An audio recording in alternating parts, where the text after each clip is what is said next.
New ইয়র্কে অনুষ্ঠিত জাতিসংঘের সাধারণ পরিষদের অধিবেশনে ২৭ সেপ্টেম্বর ভাষণ দিয়েছেন রাশিয়ার পররাষ্ট্রমন্ত্রী সের্গেই ল্যাভরভ।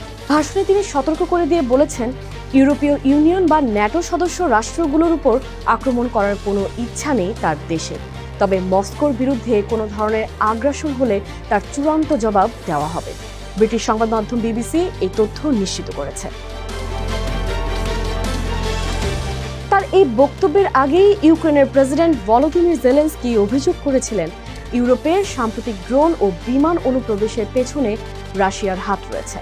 জেলেনস্কি সামাজিক যোগাযোগ মাধ্যম এক্সে লেখেন, রাশিয়া তাদের আত্মরক্ষার ক্ষমতা পরীক্ষা করছে এবং মানুষের মনে সন্দেহ তৈরি করছে, যাতে ইউক্রেনের প্রতি পশ্চিমাদের সহায়তা কমে যায়। মস্কো অবশ্য বরাবরই এই অভিযোগ অস্বীকার করে আসছে।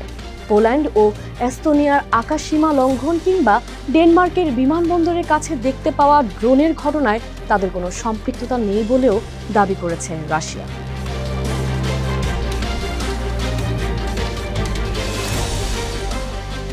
ল্যাভরভ তার ভাষণে ইসরায়েলের কঠোর সমালোচনা করেন। তিনি বলেন, রাশিয়া যদিও ২০২৩ সালের ৭ অক্টোবর হামাসের হামলার নিন্দা করেছে, তবে গাজায় ফিলিস্তিনিদের উপর হত্যাযজ্ঞকে কোনোভাবেই সমর্থন করে না। একই সঙ্গে তিনি ইসরায়েলের পশ্চিম তীর দখলের পরিকল্পনারও নিন্দা জানান।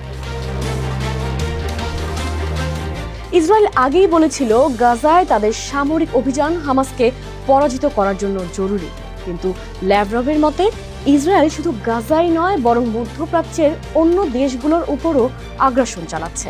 এতে পুরো অঞ্চল বড় ধরনের বিপদের মুখে পড়ছে। তিনি দাবি করেন, হামাসকে নির্মূল করার অজুহাতে ইসরায়েল, কাতার সহ আরও কয়েকটি দেশে বিমান হামলা করছে। ইরান প্রসঙ্গে রুশ পররাষ্ট্রমন্ত্রী সের্গেই ল্যাভরভ অভিযোগ করে বলেন, পশ্চিমারা ইচ্ছা করেই কূটনীতিকে নস্যাৎ করছে। রাশিয়া ও চীনের অনিচ্ছা সত্ত্বেও শেষ মুহূর্তে ইরানের উপর নতুন করে নিষেধাজ্ঞা জারি হয়েছে, যা ২৮ সেপ্টেম্বর রাত ১২টা থেকে কার্যকর হবে। আমার মতে এটি অবৈধ। ইউরোপের উত্তেজনা প্রসঙ্গে তিনি বলেন, রাশিয়ার বিরুদ্ধে শক্তি প্রয়োগের হুমকি এখন সাধারণ ব্যাপার হয়ে দাঁড়িয়েছে। ন্যাটো ও ইউরোপীয় ইউনিয়নের উপর হামলার পরিকল্পনা করার অভিযোগও আনা হচ্ছে, কিন্তু প্রেসিডেন্ট পুতিন বহুবার বলেছেন এসব অভিযোগ মিথ্যা। রাশিয়ার এমন কোনো পরিকল্পনা ছিল না, নেইও। তবে যদি রাশিয়ার বিরুদ্ধে কোনো আগ্রাসন হয়, তার জবাব হবে কঠোর।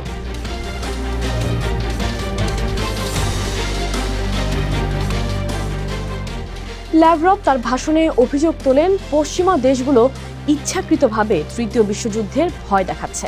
তিনি বলেন, রাশিয়াকে অভিযুক্ত করা হচ্ছে ন্যাটো ও ইউরোপীয় ইউনিয়নের দেশগুলোতে আক্রমণের পরিকল্পনার জন্য, অথচ প্রেসিডেন্ট ভ্লাদিমির পুতিন বারবার এসব উস্কানি নাকচ করেছেন।